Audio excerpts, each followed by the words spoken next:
네, 조성우의 퍼스트 클래스 2부 마지막 장식하는 코너입니다. 오늘도 SK증권 영업부 PRB센터 조성우 차장과 함께하겠습니다. 안녕하세요. 네, 안녕하세요. 네. 뭐 어제 오늘 시장과 관련해서 궁금한 부분이 상당히 많은 네. 날이에요. 네. 그래서 저희 시청자분들이 아침부터 채팅방에서 네. 여러 가지 이슈들을 아주 뜨겁게 얘기를 했는데 네. 오늘 하나하나씩 또 차장님과 풀어보도록 하겠습니다. 알겠습니다. 네, 그리고 포토와 계좌에 대한 상담 저희가 도와드리고 있습니다. 020-4822, 020-482로 전화 주셔서 차장님에게 직접 상담 받아보시길 바랍니다. 무료 상담이고요. 샵 2034로 문자 남겨주셔도 상담 신청이 가능합니다. 오늘도 많은 연락 저희가 기다리고 있겠습니다. 그럼 조성우의 퍼스트 클래스 오늘 얘기 나눌 시장의 주제는 뭔지 지금 바로 만나보겠습니다.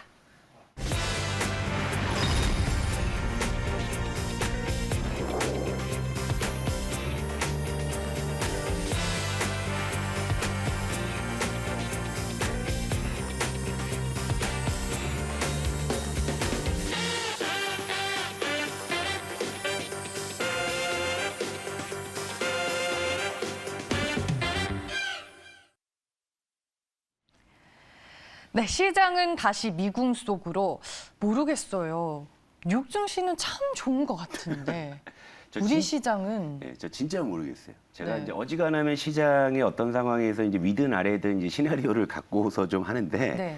딱 지금 시점에서는 정말 모르겠습니다. 그러니까 아까 말씀하신 것처럼 어제 뉴욕 S&P 500은 사상 최고치 좋죠. 근데 미국 국채금리 1.7 찍었죠. 맞아요. 환율은 또 올랐죠. 근데 또 재밌는 거 어제 그 MSCI 역외 항공부는 또 빠지고 비트코인 또 빠지고 그러니까 그리고 지금 이제 7시부터 또 이제 재개되는 그 미국 그 선물 거래 야간 선물 거래에서 지금 나스닥 선물은 또 이제 좀 낙폭이 나오고 그러니까 뭐 속된 말로 그야말로 이제 혼돈의 카오스 같아요. 그러니까 저도 지금 사실 시장의 방향에 대해서는 크게 지금 위든 아래든 지금 일단 뭐 제가 어떠한 그 시나리오를 갖는 것보다는 일단 좀 시장이 흘러가는 걸 일단 좀 보면서 좀 대응하는 쪽으로밖에는 그 이상을 좀 하긴 좀 어려운 상황인 것 같아요. 그래서 미궁 속이라는 그런 이제 제목을 좀 붙였고요. 네. 그리고 시장도 한번 점검해 볼게요. 일단 코스피가 그러니까 3천까지 회복할 때는 그래도 나름의 어떤 좀 반등 추세를 잡아줬는데 최근에 확실하게 좀 탄력이 둔화된 것이 여러분들도 좀 느껴지실 거예요. 물론 조정폭은 크지 않아요. 어제도 그랬고 그저께도 그랬고 조정폭은 크지 않은데 제가 좀 느끼는 좀 와닿는 것들이 좀 조정폭 이상의 무언가로 좀 다가온다. 이제 이런 말씀 계속 드리고 있는데 코스피 같은 경우에는 3,000 회복한 다음에 탄력이 둔화됐는데 일단 심리적인 선인 3,000원 회복을 했는데 근데 중요한 거는 그 이전에 이제 갭으로 내줬던 요 부분 있잖아요. 요 부분. 그러니까 요 부분을 지금 이제 탈환하는데 실패하고 다시금 지금 이제 탄력이 둔화되고 있는 상황이니까 그러니까 현재까지는 그동안의 반등은 일단 기술적 반등으로 좀 해석을 하고 좀 시장을 좀 바라보는 게 좋지 않나 이런 것이고 또 수급을 보더라도 제가 이제 항상 수급을 체크할 때 지금 이제 외국인의 선물 매수와 기관에서도 이제 금융투자 중심의 이제 매수, 그러니까 요거 가지고는 수급의 신뢰도를 높게 주기 좀 어렵다는 말씀을 드렸는데 어제도 이제 그런 수급 상황이 전개됐고, 그러니까 쉽게 말씀드리면 이런 수급은요. 그러니까 이제 간단히 말씀드리면 아니다 싶으면 바로 그냥 반대 포지션을 잡을 수도 있다라는 수급인 거예요. 그러니까 외국인도 아니다 싶으면 그냥 선물 매도해버리면 되는 거고, 이 금융투자 같은 경우에도 이제 기관 중에서는 가장 좀 이제 좀 이 어떤 수급의 방향성이 그렇게 뚜렷하지 않은 주체이기 때문에 이쪽도 이제 아니다 싶으면 바로 그냥 매도로 나올 수 있는 수급이기 때문에 신뢰를 못 주는 거죠. 만약에 이런 어떤 구간에서도 뭐 투신이나 연기금이 뭐 하루에 500억이 됐든 1000억이 됐든 꾸준하게 밀고 들어와 준다 그러면 한동안은 그런 쪽으로 유지가 된단 말이에요. 그런데 지금의 어떤 수급 상황은 그러니까 언제든지 이 색깔이 바뀔 수 있는 수급이기 때문에 제가 여기에 대해서 신뢰를 높게 주지 않는다. 그래서 네. 이제 제가 시장을 조금 더 계속적으로 조금은 보수적으로 좀 보고 있는 이유다 말씀을 드릴 수가 있고. 참 시장이 할만하다 싶으면은 또 이렇게 네. 힘들어지고 할만하다 싶으면 힘들어지고 그 우리 삶의 격언 있잖아요. 네. 모르면 가만히 있어라. 그러니까 저 지금 가만히 있는 거예요. 저에게 꿈과 희망을 끝까지 줬으면 좋겠네요. 네, 시장이. 아니, 근데 그러니까 사실 희망 고문은 저 아니어도 좀 네. 해드리는 분들이 많이 계시기 때문에 저는 네. 여러분들에게 희망 고문을 안겨드린다기보다는 그냥 제가 보는 객관적이고 뭐 합리적인 쪽을 말씀을 드리는 게 전 더 뭐 낫다는 판단이죠. 근데 그렇죠. 근데 네. 어제도 이제 어제 그 홍콩에서 헝다가 거래 재개가 결국 되더라고요. 근데 이것도 웃긴 게 와 무슨 홍콩 거래소는 그 이렇게 거래 정지 시켜놓고서 거래 재개 신청하면 또 받아주나 봐요. 그러니까 우리나라 같으면 거래 재개되면 이제 기업 그 심의위원회에서 다 이거 뭐 심의하고 해서 이 뭐 이제 거래 재개를 해줄지 말지 결정하는데 여기는 신청하니까 받아주네. 그래서 어제 거래가 됐는데 어제 3주 만에 거래가 재개가 됐는데 일단은 어제도 이제 그 11% 종가 기준으로 11% 좀 급락을 해서 마감을 했어요. 그러니까 결국에는 거래가 재개가 되니까 일단 빨리 그냥 팔고 그냥 보자라는 쪽에 이제 심리가 이제 훨씬 더 컸다라는 것이고 이제 드디어 이제 내일로 다가왔죠. 이제 헝다그룹의 그 이자 지급 유예 기간 종료. 23일이죠. 그러니까 내일이니까. 그러니까 이제 오늘 내일은 좀 봐야 될 것 같아요. 그러니까 이자 지급을 뭐 만약에 전격적으로 한다라고 했을 때는 뭐 일단 급한 불은 좀 끄는 거기 때문에 또 이제 그런 구간에서 또 뭐 게릴라전을 할 수도 있는 건데 뭐 만에 하나 진짜 이게 정말로 이자 지급이 안 됐을 경우에는 이게 이제 주말에 있는 이슈니까 월요일에 우리 시장에 좀 이제 반영이 될 수 있겠죠. 그러니까 그런 부분들은 좀 우리가 좀 체크를 해봐야 될 것 같고 그리고 이제 어제 시장에서 일단은 전체적으로는 이제 조정폭은 크지 않았지만 두 가지 종목은 좀 봐야 될 것 같은 게 이제 도저히 내려올 생각을 안 하던 두 종목 이제 하나 LNF. 네. LNF가 어제 이제 장중에 좀 9%대 급락을 하면서 고점에서 좀 장대 음봉을 좀 만든 상황이고 전체적으로 2차 전지 소재 섹터 좋지 못했죠. 그리고 특히 네. 이제 에코프로비엠도 이제 마찬가지인데 일단은 뭐 일단 단기 차익 실현으로 해석하는 시각이 좀 우세하기는 한데 어제 하락이 좀 예. 과했다. 그런데 조금 저는 좀 약간 다른 시각으로 좀 하나 말씀을 드려야 되는 게 요 에코프로비엠 같은 경우가 지금 고점에서 장대 음봉이 나오는데 지금 거래량이 상당히 이게 좀 터졌어요. 그러니까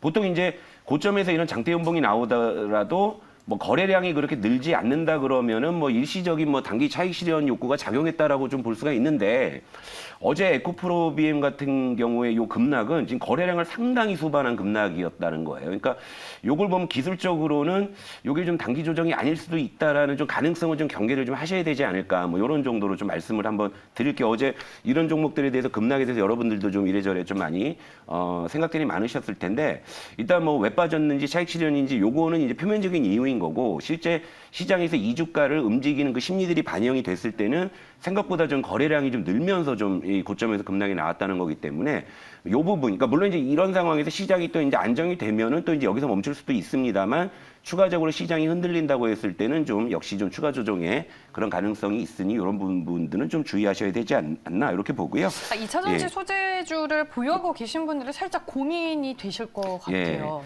그러니까 수익 이 시점이. 중이신 분들은 이제 요럴 때는 왜냐면 어제 이제 거래량이 늘었다라는 것을 이쯤에서 일단은 차익 실현을 하겠다라는 그런 심리가 훨씬 더 컸다라는 거잖아요. 그러니까 요럴 때는 굳이 뭐 나 혼자서 다른 판단을 하시는 것보다는 그냥 대세 흐름에 대체로 좀 차익 실현을 하는구나라고 이제 판단이 든다면 네. 어느 정도는 좀 같이 좀 매도를 좀 이제 비중을 좀 줄여놓으시고 일단 챙겨놓으시는 뭐 나중에 뭐 다시 살 수 있는 기회를 또 갖는 거니까 현금을 갖고 있다면 그런 식으로 보시는 게 좋지 않을까 보고요. 네. 그러니까 전체적으로는 지금 시장 방향은 저도 진짜 모르겠습니다. 예, 뭐 오늘 오를지 내릴지조차도 모르겠어요. 왜냐하면 미국 증시의 종가만 보면 오늘은 그래도 좀 반등하지 않을까 싶은데 또 선물은 또 빠지고 있으니까 하여튼 굉장히 좀 여러 가지 공존하기 어려운 그런 현상들이 시장이 지금 동시다발적으로 등장을 하고 있기 때문에 오늘은 일단 뭐 좀 차분하게 좀 지켜볼 필요가 있지 않나. 그리고 이제 내일까지 있을 좀 헝다 이슈는 확실하게 좀 확인은 좀 해봐야 되지 않나 이런 생각이 좀 들고 있습니다. 네.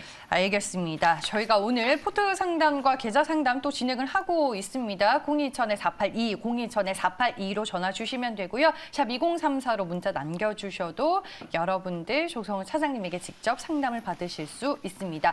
뭐 안 그래도 지금 시청자분께서 헝다 네. 이슈 때문에 이번 주에 좀 몸을 사리고 잘 아시는 있었다라고 거죠. 예, 네, 댓글을 달아주신 분이 있는데 확인하고 가야 할 건 확인하고 가자라는 네. 기조이신 거죠? 그렇죠. 그러니까 차장님께서는. 지금 구간에서는요 이런 것 같아요. 그러니까 딱 두 가지만 여러분들께서 좀 이제 기억하시면 될 것 같아요. 일단 근데 시장이 막 예. 그렇게 헝다 이슈를 막 크게 신경 쓰는 듯한 분위기는 또 최근에 아닌 것 같아가지고. 아니 그 왜 저는. 그러냐면 네. 지금 미국 기업의 실적이 좋으니까 지들은 미국이니까 미국에선 지들 거 갖고 이제 하는 거죠. 근데 이제 미국도 어닝이 끝나게 되면 또 시장에 또 어떤 재료들이 없어지잖아요. 그럼 다시 부각될 수 있는 것이고 그리고 어찌 보면 이제 미국은 지금 어닝 시즌인데 대체로 이제 이게 또 사실 3분기 과거 실적이란 말이에요. 그죠? 앞으로가 아니잖아요. 그러니까 네. 근데 지금 이제 거기까지는 일단 시장에서 미국 같은 경우 주가에 좀 반영하고 있는 모습인데 그러다 보니까 이제 헝다 이슈에 크게 신경 안 쓰는 듯 보이기는 해요. 왜냐하면 네코가 석자잖아요. 근데 결국 이제 헝다 이슈는 분명히 이제 우리 시장에서 이대로 소멸될 이슈는 분명히 좀 아니라고 이제 저는 그렇게 판단하는 거니까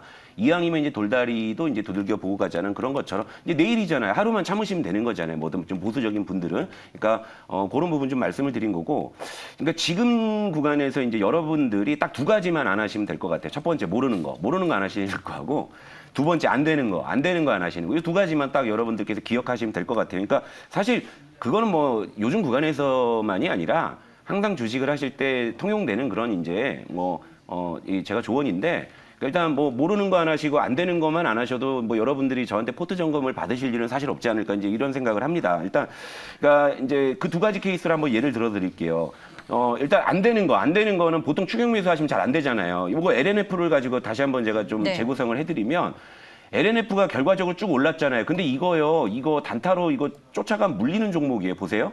솟구쳐서 쫓아갔죠. 자, 물리죠. 그죠? 그리고 또 솟구쳐서 또 쫓아갔어요. 자, 물리죠.